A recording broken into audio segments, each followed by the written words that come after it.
Je rends hommage à ceux qui parlent au vent, les fous d'amour, les visionnaires, à ceux qui donneraient vie à un rêve, aux rejetés, aux exclus, aux hommes de cœur, à ceux qui persistent à croire aux sentiments purs, à ceux qui sont ridiculisés et jugés, à ceux qui n'ont pas peur de dire ce qu'ils pensent et qui n'abandonnent jamais. Ces mots, prononcés il y a plus de 400 ans par Miguel de Cervantes, résonnent encore aujourd'hui. Il est le père du premier roman moderne avec Don Quichotte de la Manche. Ce chef-d'œuvre, publié en 1605, figure encore parmi les 10 ouvrages les plus traduits au monde. Plusieurs chapitres se déroulent non pas en Espagne, mais à Alger. Rien pourtant ne prédestinait ce soldat de la Sainte Ligue, le bras armé du catholicisme, à devenir un homme de lettres au génie universellement reconnu. Son passage à Alger et ses 5 années de captivité au cœur du royaume des corsaires barbaresques transforment l'homme en profondeur. Sur un fond mi-historique, mi-romancé, ces aventures nord-africaines mêlent intrigue amoureuse, quête de liberté et foi intime.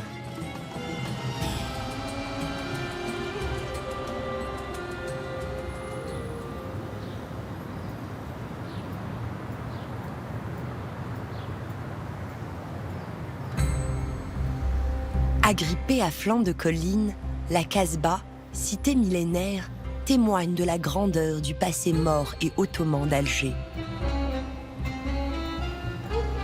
Sa citadelle est bâtie en 1516, à l'arrivée des frères Barberousse, 2 corsaires sous mandat de l'Empire ottoman et du sultan Soulaïman, appelés par les notables d'Alger pour protéger la ville des incursions de l'Empire espagnol chrétien. Les frères Barberousse ont commencé à pénétrer dans le bassin occidental en faisant ce qu'on appelle le djihad maritime. Donc c'est une sorte d'une guerre sainte contre les chrétiens.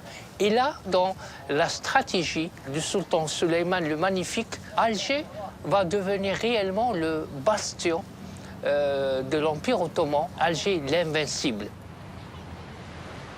Comme le personnage du captif dans Don Quichotte, Cervantes est lui aussi fait prisonnier en mer Méditerranée après avoir combattu durant la prestigieuse bataille de Lépante, où, pour la première fois, l'Empire ottoman perd face à l'armada espagnole. En cette très heureuse journée de Lépante, et en ce jour qui fut si heureux pour la chrétienté, seul je fus le triste entre tant de joyeux et le captif entre tant de libres. 15 000 chrétiens ayant ce jour-là obtenu la liberté désirée, qui tous ramaient sur les galères turques. À la fin du XVIe siècle, l'homme est une marchandise. Dans la guerre que se livrent l'Empire ottoman et l'Espagne en Méditerranée, la chasse aux captifs permet d'alimenter les caisses. Alger, ville-État de 100 000 habitants, en est le principal marché en Méditerranée, au point qu'on la qualifie de fléau de la chrétienté. Le sort des captifs à Alger était scellé sur 2 manières. La première, il y a ce qu'on appelle les captifs de l'État.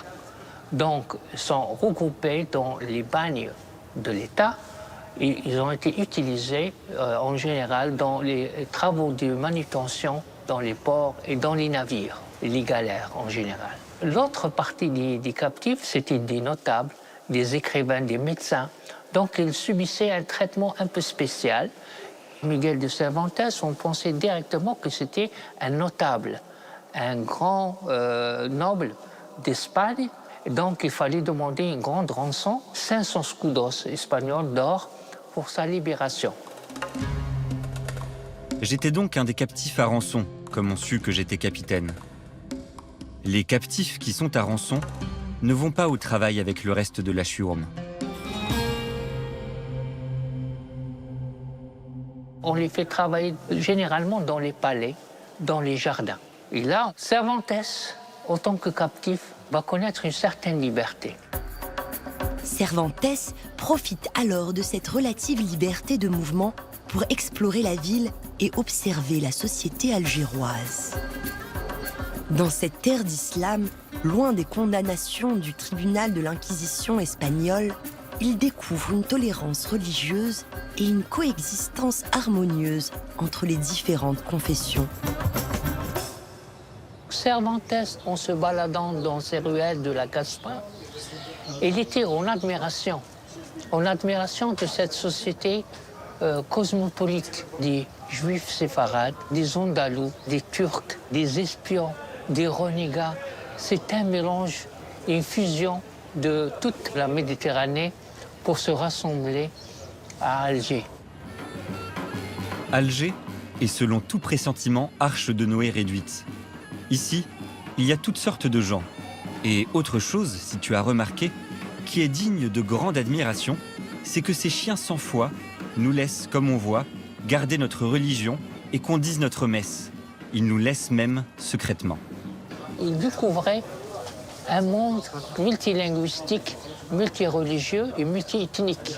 Il disait, Alger, pour moi, c'est la meilleure université pour connaître le monde. C'est un modèle de société, l'idéal pour cette société humaine. À cette époque, Alger fait office de tour de Babel. Pour pouvoir dialoguer, négocier, faire du commerce, ces gens-là, ils ont trouvé une langue commune. C'est ce qu'on appelle la lingua franca. C'est la langue franque. C'est un mélange de langues de toute la Méditerranée. Espagnol, portugais, italien, turc et arabe. Cervantes nous parle souvent de cette langue qui permettait cette coexistence et cette richesse inouïe. Cervantes découvre aussi que de ce côté de la Méditerranée, le destin d'un homme ne dépend pas uniquement de sa naissance. Les captifs chrétiens peuvent sortir de leurs conditions et accéder aux plus hautes fonctions en se convertissant à l'islam. Mais Cervantes demeure fidèle à sa foi, et tandis qu'il attend en vain une rançon exigée à ses proches en Espagne, une idée s'impose à lui, obsédante, s'évader. Jamais ne m'abandonna l'espérance de recouvrer la liberté. Et lorsque, en ce que je machinais, imaginais et mettais en œuvre, le succès ne répondait pas à l'intention, aussitôt, sans m'abandonner, j'imaginais et cherchais une autre espérance qui me soutint, si faible et débile fut-elle. Sur les hauteurs d'Alger, dans le quartier d'Al-Madaniya, Maqam Shahid domine la baie. Ce monument rend hommage aux combattants de la guerre d'indépendance. En contrebas, à flanc de colline, la grotte de Cervantes est un autre lieu de mémoire. Elle abrite pour toujours les espoirs fous d'un groupe d'esclaves en quête de liberté. L'endroit était bien occulté, bien caché par une forêt d'arbres. Et c'était en fait le lieu où s'est réfugié Cervantes avec ses 14 compagnons d'infortune. La fine fleur de la chrétienté. C'était des érudits, des docteurs en théologie, il y avait des lettrés, il y avait des poètes. Donc Cervantes est venu dans cette grotte dans l'intention de s'évader, essayer d'atteindre l'Espagne. Reclus sous terre, ces hommes attendent des semaines durant un bateau qui doit les conduire jusqu'à Oran, alors territoire espagnol. Nous avons montré au début courage et fermeté, mais après, avec l'expérience amère, nous avons connu du délire. J'ai senti le grand poids du joug d'autrui, et dans les maudites mains sacrilèges, voilà, ma douleur continue. Malheureusement, la chance n'était pas du côté de Cervantes. Pourquoi? Tout simplement parce qu'à ce moment-là, dans l'obscurité, il y avait certains Turcs qui passaient. Ils ont commencé à crier « Nisara, Nisara », c'est-à-dire des chrétiens, des chrétiens. Et ils ont compris que tout était pratiquement perdu. Lui, il disait, en parlant de la liberté, « J'ai appris justement à avoir de la patience dans l'adversité ». Il disait dans le Don Quichotte que la liberté, c'est le don le plus précieux que Dieu ait donné à l'être humain. La liberté, rien ne l'égale. Ni les trésors que la terre enferme en son sein, ni ceux que la mer recèle en ses abîmes. Heureux celui à qui le ciel donne un morceau de pain sans qu'il soit tenu d'en savoir gré à d'autres qu'au ciel même. Don Quichotte est une œuvre de chevalerie, une œuvre où il est question justement des valeurs humaines. Cervantes, lui, en fait, il était considéré par ses compagnons de fortune comme l'esprit idéal de la chevalerie. Il était l'exemple même de héros parce qu'il ne reculait rien devant les risques. Pour éviter que ses compagnons ne subissent des représailles, Cervantes assume l'entière responsabilité de la tentative d'évasion devant le pacha d'Alger, Hassan le Vénitien, un ancien corsaire italien converti à l'islam. Séduit par son audace et convaincu de son importance, Hassan le Vénitien rachète Cervantes à son maître, persuadé qu'il pourra en obtenir une rançon plus importante encore. Le romancier en devenir est alors conduit au cœur de la basse Casbah, dans un palais semblable à celui-ci. Aux côtés de Hassan le Vénitien, il se rapproche des lieux de pouvoir. Là, en observant les intrigues de cour, il découvre une réalité inattendue, la possibilité d'amour interreligieuse. Et c'est en épiant une femme que cette révélation prend forme. Ce devait être une chrétienne renégate, que d'ordinaire, leurs maîtres eux-mêmes ont coutume de prendre pour femme légitime, le tenant même à bonheur, parce qu'ils les estiment davantage que celles de leur nation. Le génie de Cervantes repose justement sur le fait d'avoir su combiner parfaitement l'élément fictif et les réminiscences, les souvenirs.